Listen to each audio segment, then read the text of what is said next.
El depredador se convierte en presa en los Everglades de Florida, mientras cientos de cazadores descienden al estado del Sol para capturar y matar tantas pitones birmanas como sea posible. Las pitones birmanas han devastado la vida silvestre nativa en los Everglades. Nuevas imágenes de los pantanos de Florida han revelado algo que nadie esperaba, y cuando los científicos presionaron reproducir en el clip de la cámara de seguimiento la sala, no se quedó en silencio debido a lo que vieron. Se quedó en silencio por lo que significaba. Durante años todos creyeron entender el final de esta historia. Llegaron las pitones birmanas. Los mamíferos desaparecieron. Los Everglades guardaron silencio. Esa fue la narrativa. Un depredador invasor entró en uno de los ecosistemas más frágiles de América del Norte, se multiplicó en las sombras y consumió la red alimentaria de abajo hacia arriba. Los mapaches desaparecieron. Los conejos de los pantanos desaparecieron. Los linces colapsaron. El pantano que una vez se movía con vida quedó en silencio. Es extraño que los permitieran como mascotas exóticas, y luego esta gente simplemente los dejara ir al pantano. Pero las imágenes grabadas el año pasado, dentro de la Reserva Nacional Big Cypress, mostraron algo diferente. Algo que 2 décadas de estudios de campo, millones de dólares, en programas de eliminación cacerías, financiadas por el Estado, drones térmicos y rastreadores profesionales de serpientes, nunca habían producido. Una señal de que el pantano estaba cambiando por sí solo, no porque los humanos lo arreglaran, no porque la tecnología finalmente haya ganado, no porque la invasión hubiera terminado, sino porque el ecosistema había comenzado a responder. Y esa respuesta planteó una pregunta que nadie en la sala podía explicar cómodamente. ¿Qué sucede cuando un desierto destrozado comienza a luchar por sí mismo la invasión? Nadie se detuvo. Los Everglades nunca fueron solo un pantano. Ese es el primer error que comete la gente. Era un río de hierba que se extendía lentamente por el sur de Florida. Una vasta naturaleza subtropical que filtró agua potable, mitigó las marejadas ciclónicas, recargó acuíferos, estabilizó los patrones climáticos y sustentó una de las redes alimentarias más complejas de los Estados Unidos. Su valor ecológico se ha estimado en decenas de miles de millones de dólares cada año, no porque pareciera hermoso desde el aire, sino por lo que hacía silenciosamente. Los Everglades protegidos.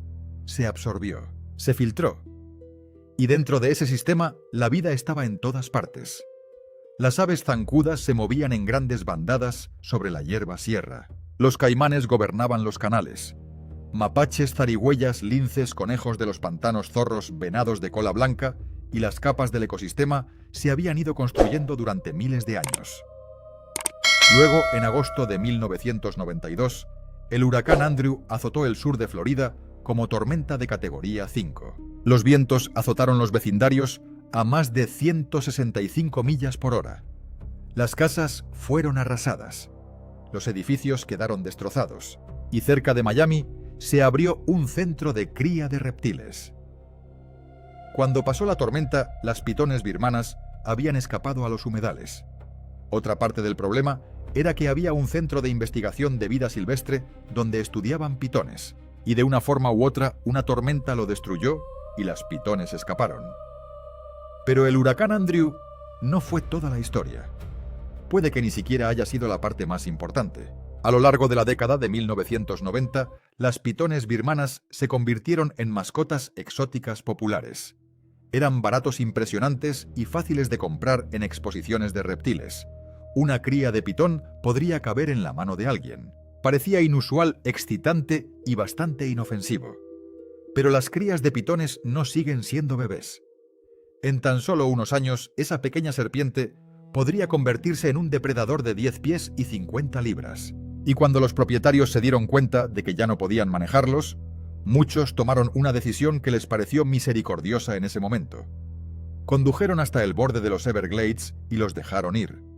Se dijeron a sí mismos que estaban liberando a un animal. Lo que en realidad estaban haciendo era liberar un arma biológica en un ecosistema que no tenía defensa contra ella.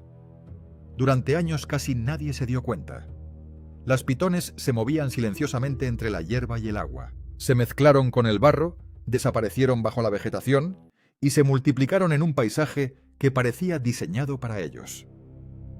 El sur de Florida les proporcionó calor, humedad, refugio, agua y animales nativos que nunca habían evolucionado alrededor de un depredador como este. La pitón birmana está hecha para emboscadas. Sus escamas desaparecen tras la hierba muerta y el agua oscura. Los orificios sensores de calor a lo largo de sus mandíbulas detectan animales de sangre caliente en total oscuridad. Puede contener la respiración bajo el agua durante largos periodos. Es posible que un mapache que se mueve de noche nunca sepa que la serpiente está allí, hasta que las espirales ya estén alrededor de sus costillas. Luego está la cría. Una hembra puede poner hasta 100 huevos en una sola puesta. Sin ningún depredador natural que controlara la población, las cifras aumentaron rápidamente.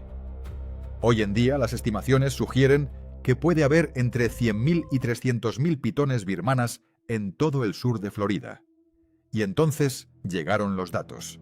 En las zonas más afectadas, el número de mapaches se había reducido en más del 99%. Las zarigüeyas habían caído casi en la misma medida.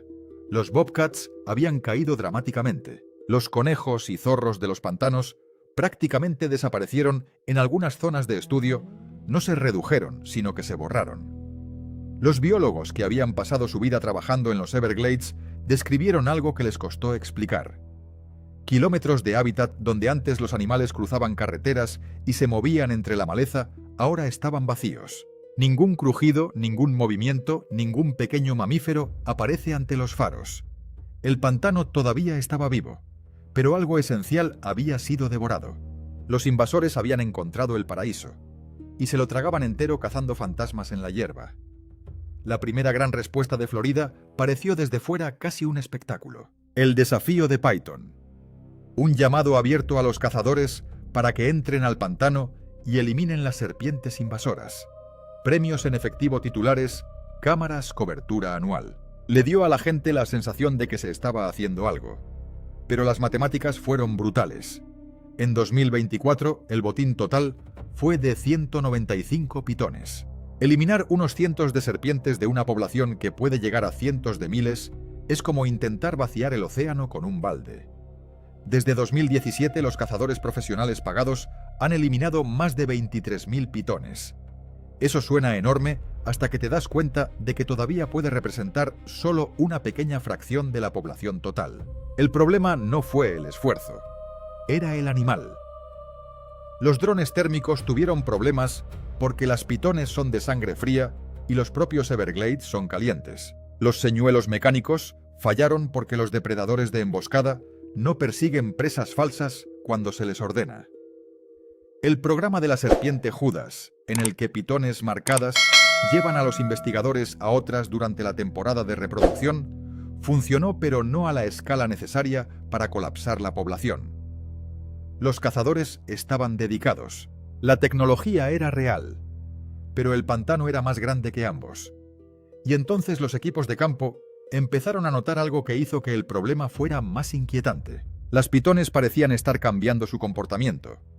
Las trampas que funcionaron una temporada dejaron de funcionar después. Las zonas de caza productivas de repente quedaron en silencio, no porque las serpientes hubieran desaparecido, sino porque se habían adentrado más en un terreno que los humanos apenas podían alcanzar. El doctor Ian Bartosek y su equipo de Conservancy of Southwest Florida documentaron cambios en los patrones de movimiento de las pitones a lo largo de varias estaciones. Las serpientes no evitaban a los humanos por accidente. Se alejaban cada vez más de los corredores de actividad humana. Eso podría significar que las serpientes individuales estaban aprendiendo. O podría significar que la selección natural estaba haciendo algo más frío. Las serpientes descuidadas estaban siendo eliminadas. Los cautelosos sobrevivieron. Y los cautelosos se reprodujeron. De cualquier manera, el resultado fue el mismo. Un superdepredador que ya era difícil de encontrar estaba mejorando en desaparecer. Florida había lanzado cazadores drones trampas y programas de rastreo a la invasión, y la invasión se fue adaptando. Pero entonces llegó el siguiente giro desde un lugar que nadie esperaba. No de un cazador, no desde un dron, no de un programa gubernamental, de algo microscópico, algo que se había estado moviendo por el pantano sin ser visto durante años. El arma invisible. Mientras los investigadores se centraban en el número de pitones, otro invasor se estaba propagando por Florida casi en silencio. Su nombre es Raelia tiella orientalis. Los científicos lo llaman gusano pulmonar de serpiente. Y cuando la doctora Cristina Romagosa, científica e investigadora del Instituto de Ciencias Agrícolas y Alimentarias de la Universidad de Florida, la encontró en serpientes nativas de Florida, comprendió de inmediato que algo andaba muy mal. Estaba examinando especies nativas, culebras de liga, serpientes de cascabel pigmeas y otros animales comunes que deberían haber estado sanos. Pero no estaban sanos. Estaban delgados, débiles, se movían lentamente y luchaban por respirar. Cuando los abrió, encontró la causa. Sus pulmones estaban llenos de diminutos gusanos, docenas de ellos excavados en el tejido, bloqueando las vías respiratorias, alimentándose de sangre y propagándose a través de animales que nunca habían evolucionado para portarlos. Este no fue un brote pequeño, fue una invasión oculta. El gusano pulmonar es originario del sudeste asiático. Las pitones birmanas pueden portarla porque han tenido miles de años para tolerarla. Pero las serpientes nativas de Florida no tenían esa historia. La cadena de transmisión es preocupante. Una pitón infectada deja desechos en el agua del pantano. Las cucarachas consumen esos desechos y recogen las larvas de parásitos. Las ranas se comen las cucarachas. Las serpientes nativas se comen las ranas. Luego, dentro de la serpiente, las larvas no permanecen en el estómago. Hacen un túnel a través de la pared del estómago. Migran a los pulmones. Se unen, alimentan y multiplican. A medida que la infección empeora, el animal se debilita. Deja de comer. Su respiración se vuelve dificultosa. Al final, se asfixia.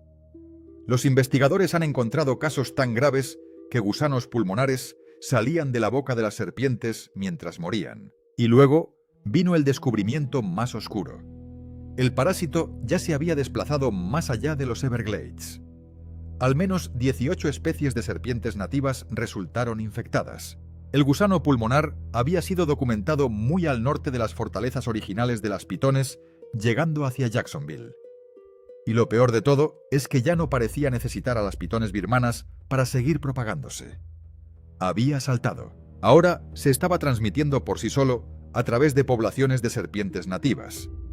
Incluso si todas las pitones de Florida desaparecieran mañana, el parásito permanecería. Autosuficiente. Permanente. Entonces, los Everglades estaban siendo atacados desde dos direcciones a la vez. Desde arriba, las pitones consumían a los mamíferos. Desde dentro, los gusanos pulmonares estaban dañando a los reptiles que mantenían unida la mitad de la red alimentaria. Pero en medio de aquel desastre, el equipo de Romagosa se encontró con un resultado que no encajaba. La boca de algodón de Florida siguió regresando limpia. Esta víbora venenosa, que vive en los mismos hábitats infectados que otras serpientes, no mostró signos de infección por gusanos pulmonares en múltiples estudios. Sin gusanos, sin dificultad respiratoria, nada.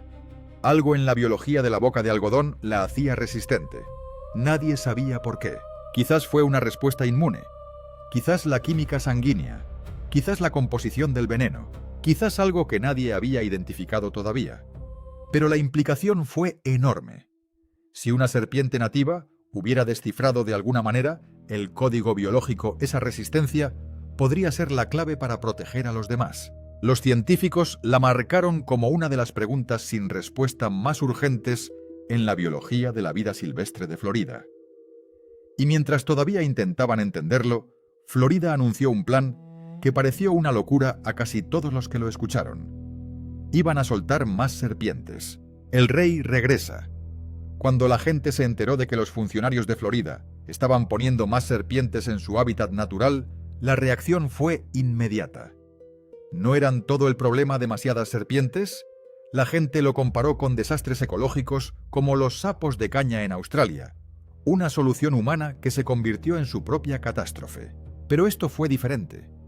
La serpiente liberada no era otro invasor.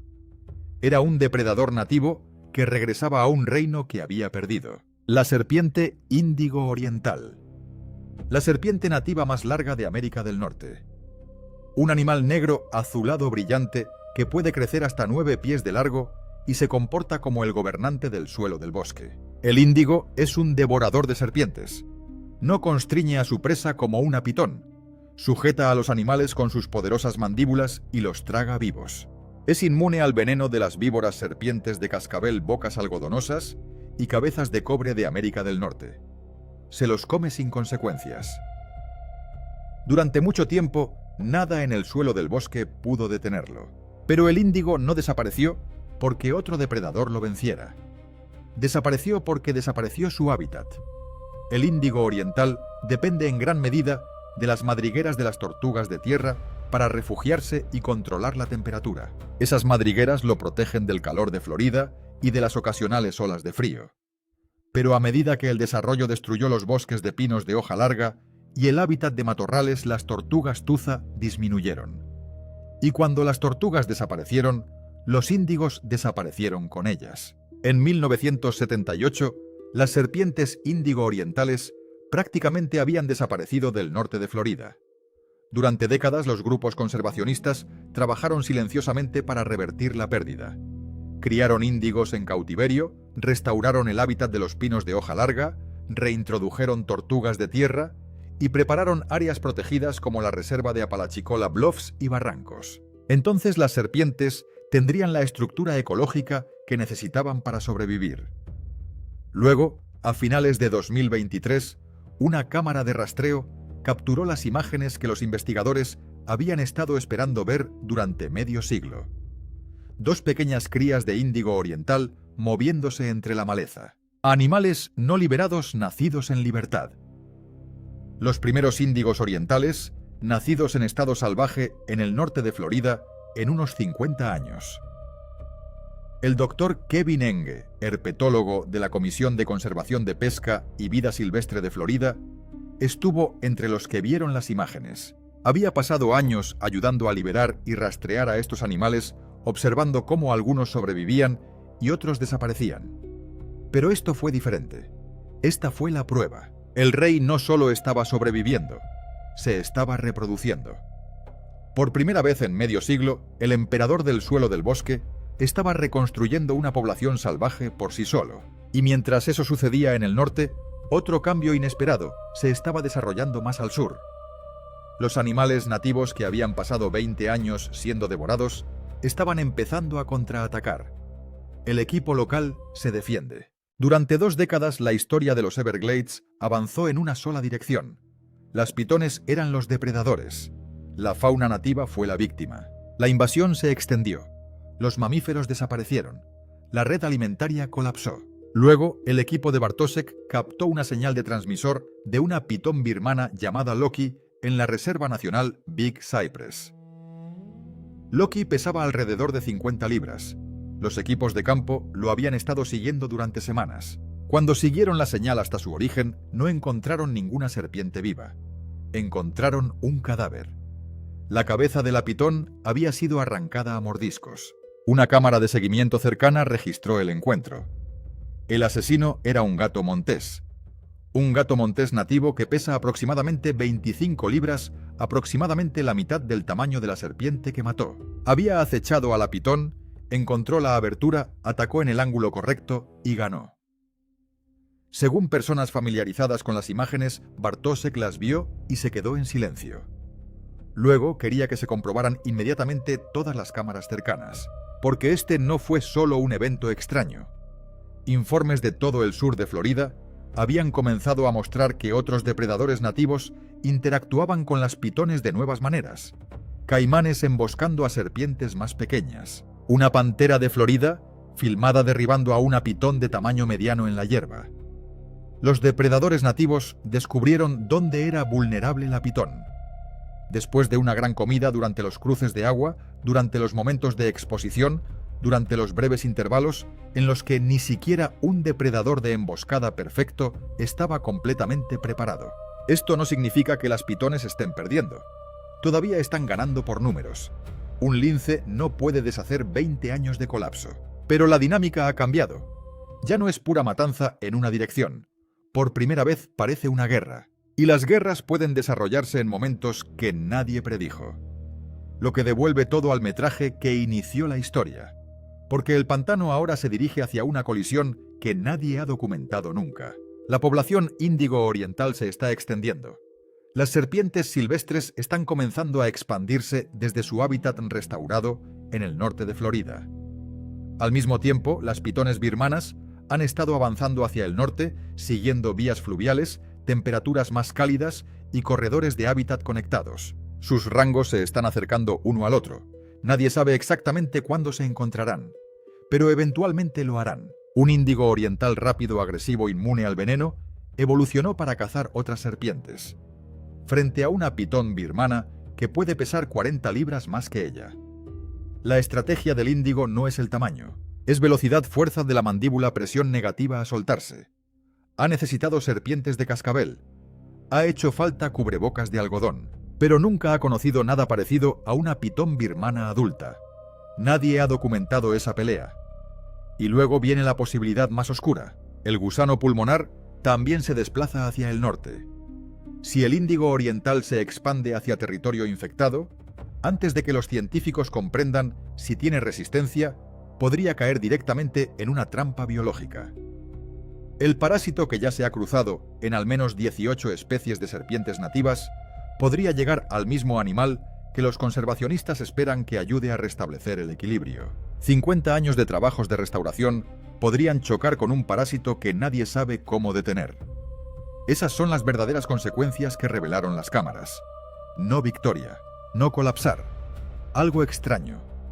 Un ecosistema dañado que busca un nuevo equilibrio entre un gigante invasor, un parásito microscópico, un depredador nativo que regresa de una casi extinción y animales locales que finalmente están aprendiendo a defenderse. Los linces están aprendiendo.